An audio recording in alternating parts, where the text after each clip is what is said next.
പലയിടത്തും UDF ആരംഭിക്കുന്നത് CPIM BJP അംഗധാര എന്നാണ്.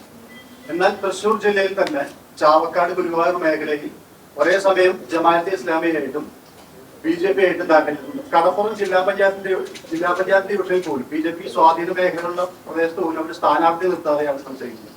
ഇത് ഒരേ സമയം ഇത്തരം വർത്തമാനങ്ങൾ UDF പറഞ്ഞാൽ എങ്ങനെയാണ് കാണുന്നത്? അല്ല, ഇവിടെ നമ്മൾ ശ്രദ്ധിക്കേണ്ട ഒരു കാര്യം, UDF എന്ന് പറയുന്നത് ഒരു നിൽക്കക്കള്ളിയില്ലാത്ത ഒരു മുന്നണിയായി മാറിയിരിക്കുകയാണ്.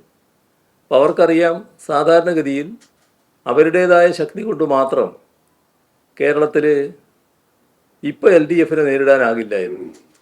അങ്ങനെ വന്നപ്പോൾ 4 വോട്ടിന് വേണ്ടി ഏത് തരത്തിലുള്ള അവസരവാദ നിലപാടും സ്വീകരിക്കാം എന്നിടത്താണ് അവരെത്തിച്ചേരുന്നത്.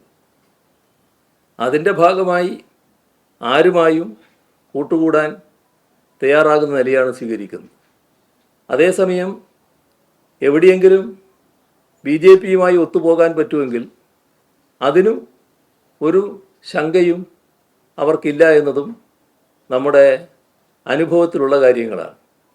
അപ്പോൾ അതെല്ലാം 4 വോട്ടാണ് പ്രധാനം, അല്ലെങ്കിൽ 2 സീറ്റാണ് പ്രധാനം എന്ന് കാണുമ്പോൾ വരുന്ന അവസരവാദ രാഷ്ട്രീയത്തിൻ്റെ നിലപാടാണ്.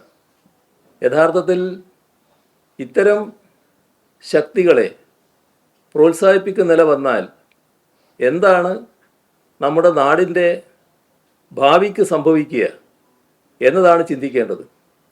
അങ്ങനെ ചിന്തിച്ചാൽ ഇത്തരം ശക്തികളെ അകറ്റി നിർത്താൻ സാധാരണ നിലക്ക് കഴിയണം. കോൺഗ്രസ് മഹാത്മാഗാന്ധിയുടെ മാതൃക സ്വീകരിക്കുന്നൊരു പാർട്ടിയാണെന്നാണല്ലോ പറയാറുള്ളത്.